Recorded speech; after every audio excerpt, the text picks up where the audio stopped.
Awesome. All right. So welcome everyone to our business interview with green businesses this week during Earth Week. And I am Heather from Re4m Design and Fabrication, and we do eco-friendly fixtures, furnishings, and displays. But we really want to highlight this week some other local businesses in Ontario who are doing amazing initiatives. And I have with me today Jessica from Random Acts of Green, and she has started this amazing initiative, and I'm so thrilled to have her here today. And yeah, let's hear what you have to say, Jessica. I'd love to hear a bit about your intro and what made you start Random Acts of Green.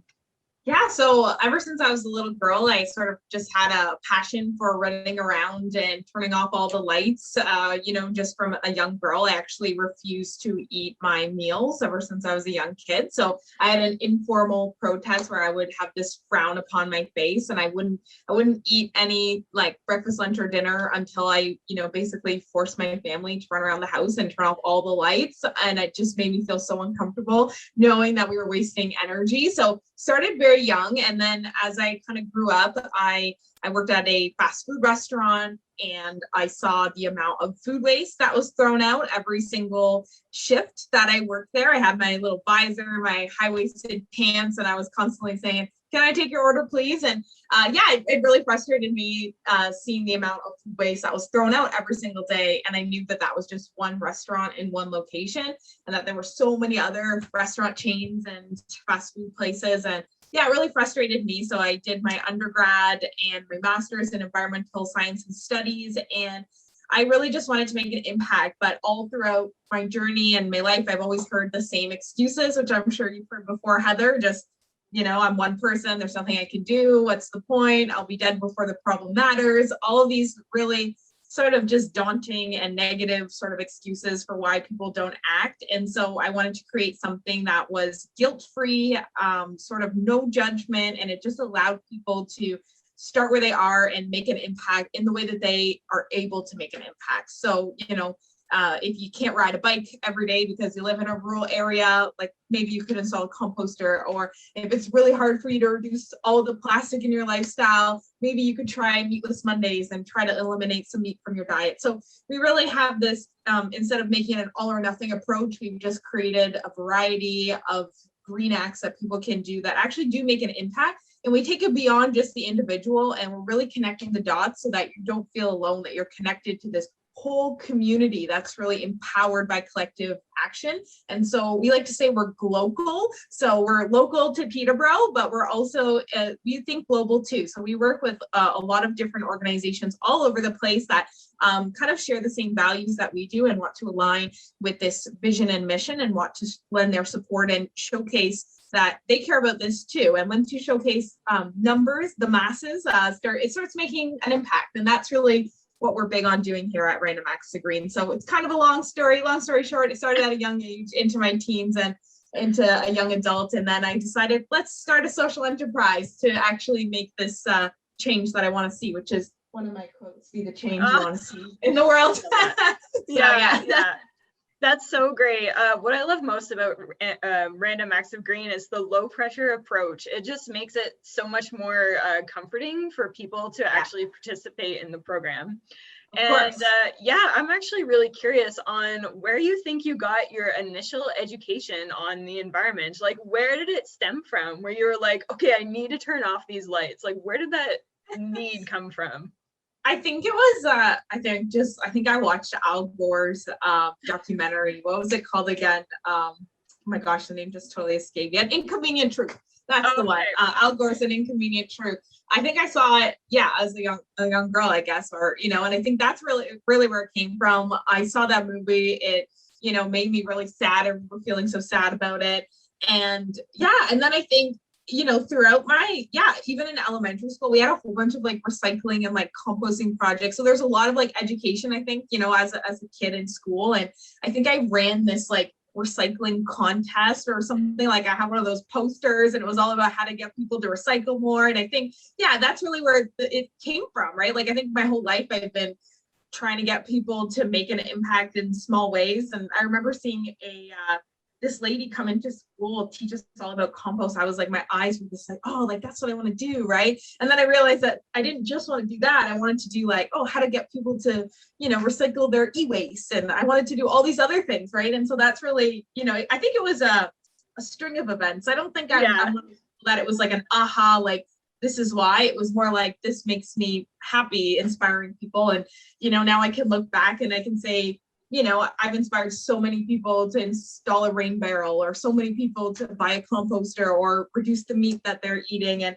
and I think that's really where change starts. And, full disclosure, I'm not perfect. I'll never be perfect. And, but, Re4m Max Green has also taught, I just planted, our first veggie garden last year, and we installed our first rain barrel. And, we're doing things too, right? 2 years ago, I decided to start meatless Mondays, and now I'm a vegetarian, right? So you can kind of follow along, right? Like, I'm not perfect. I still have plastic in my house, but I'm doing a lot of things, and I'm proud of that. And I think that, the more I do, I can also inspire more people to do what they can too, right? And look at their own lives and go, I think I could do that. I think I can air dry my laundry the next time. I think I can do that, right? So I think it's just giving people that, that bite-sized kind of approach, and then showcase that, that impact is connected with all these other people and all these other businesses and all these other businesses and their staff doing something too, right? And that's really where change happens, I think. Yeah, that's incredible. Like, just alone from hearing you talk, it sounds like you're making incredible impacts all over the place. And I'm curious to know, do you have any statistics or what down to the nitty-gritty changes and environmental impacts you guys are creating? You mean the what, different actions, or what positive changes, if you could say it in data, do you guys know how much difference you're making? So it's so interesting because we've been running Re4m Max Green for 5 years, and I think we've done almost a disservice to how tracking it. And so it is kind of a very strong up and coming thing for us to actually track the impact that we're making, but it's actually kind of difficult, right? Because, you have people on Instagram follow a post, and then they might do something, but they don't tell you about it. So you don't know what happened there. So what we're trying to do is actually record more. So even this month with our Mother Earth's emoji challenge, we've actually done a pledge, and we're going to be doing a little bit more surveying to actually collect more self-reported data. On that note, we have our app, right, which is kind of unique in the way that it actually, you can track your green acts, and you can track the impact that those green acts are making, right? So there's they've been quantified in terms of the amount of CO2 equivalency that have been reduced. Unfortunately, there's only, fortunately, there's 43, I think, different green acts, but I mean, I'd love for there to be 100 or 200 different things available on the app, but it does take a lot of development work and a lot of it's resource intensive. I'll just leave it at that to build and code more elements into the app. But it's kind of an ambition that we have down the line, so that we could be a little bit more on top of the impact that we're making. So I guess to sum it up, definitely doing a little bit more social impact tracking, because we really want to showcase the impact that we are making, because I think it goes a lot more than what we're collecting. So we're casting wide nets to try to bring back, what is the impact that Re4m Max Green's making, and how much change have we created? I think that's a really important key component. It's just a little bit tricky to do.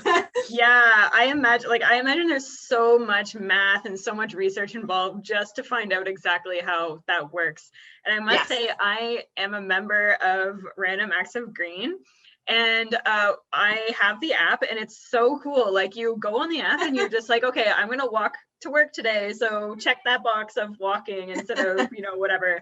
And it's just so satisfying seeing that bar get bigger and bigger and bigger. But cool, I will say definitely to everyone watching today, download the Re4m Max Green app for sure. It's available on, I believe, both, right? Apple and Android. Yeah, available anywhere too, so anyone can download it.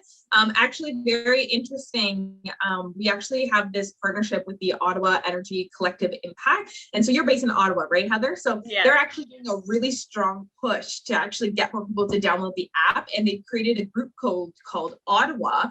And basically all people living in Ottawa can download the app and then see other people living in Ottawa that are doing cool things. So it's a little bit more localized. So that's going to be a really cool thing to move forward with. So that's a really cool partnership, and we'd love to see that happen in other areas, because maybe we can get, you know, Ottawa competing with Kingston or Peterborough or Toronto. You know, I think that would be really neat.